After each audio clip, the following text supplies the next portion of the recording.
Ever notice how in politics, it's like always the little things that can really trip someone up? Hmm. 1 minute they mispronounce a name, the next minute there's an awkward photo of them circulating online. Yeah, yeah. And suddenly everyone's like all laser focused on the optics of it all. Right.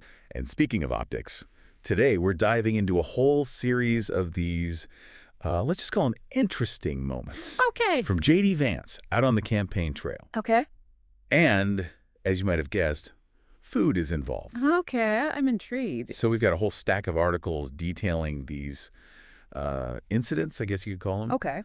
And our mission today is to unpack not just what happened, because let's be real, we've all seen the headlines by now, right? Exactly, yeah.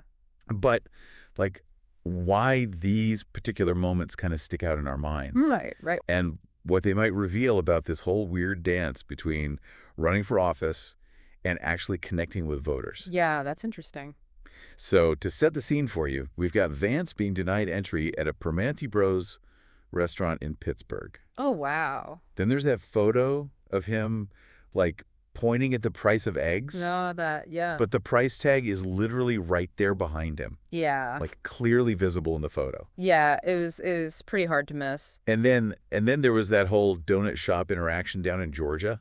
Oh, tell me more about that. I don't think I saw that one. So it's one of those things where, it's like you walk into a party and you realize you totally missed the dress code memo. And suddenly, like, every eye in the room is on you and you're like painfully aware of every single move you make. Yes. And I feel like these incidents, they kind of have that same energy. They do. And in Vance's case, it seems like he's really going for that man of the people image. Right. But, like, almost every time he tries to do something that reinforces that image, these incidents just make him seem, I don't know, kind of out of touch. Yeah, I see what you're saying. Like, there was even that one rally where he ended up stuck talking to supporters in a parking lot. Really? Why? What happened there? Apparently, the restaurant he was planning to have the rally at, they weren't super thrilled about having all those cameras rolling during their lunch rush. Oh, that makes sense.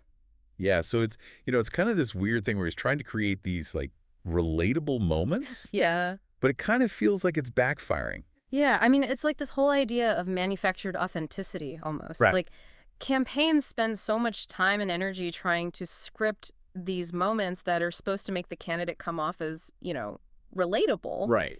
But when it feels forced or, like, inauthentic, it can really backfire. Right. It's like those photos of politicians wearing hard hats at construction sites. Exactly. They're trying to show they're in touch with working people. Right. But it can come off as, like, totally staged and insincere. Yeah, exactly. So do you think maybe with Vance it's a case of, like, overthinking it?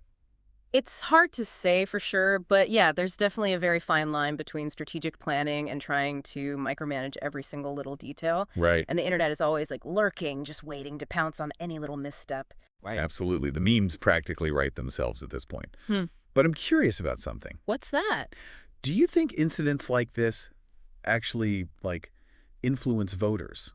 That's the million-dollar question, isn't it? Or are they just, like, entertaining distractions? It's tough to say. On the one hand, they can definitely solidify perceptions that voters might already have about a candidate. Right. So, if someone already sees Vance as being out of touch, then these incidents just confirm that bias for them. Right. But for other people, it might just be like a fleeting moment of amusement, They see it, they chuckle, and then they move on. Right. It's like Michael Dukakis riding in that tank back in '88. Like, Yeah. It's this super memorable image. It is, yeah. But it ultimately didn't really do him any favors in the election. No, it didn't. It's fascinating how food and politics seem to be, like, forever linked. Yeah. And how quickly things can just go completely sideways. It's true. So what does all this mean for us, as we're out here just trying to navigate this crazy world of political theater? Well, I think it's a good reminder to, like, pay attention. Yeah. Because we give a lot of weight to these seemingly insignificant moments, not just in politics, but in life in general. That's true. Think about it, right? Have you ever found yourself, like, totally judging someone based on something small they did or said? All the time, probably. Right. And especially now, in the age of social media, we're just constantly bombarded with images and information. Yeah. And these incidents, they're a good reminder to look beyond the surface. question those narratives that are being presented and think about the motivations behind them. I like that. It's like a little media literacy reminder. Exactly, exactly. Because sometimes those seemingly insignificant moments can actually reveal a lot more than we realize. That's a good point. Well, on that note, folks, be sure to join us next time for another deep dive.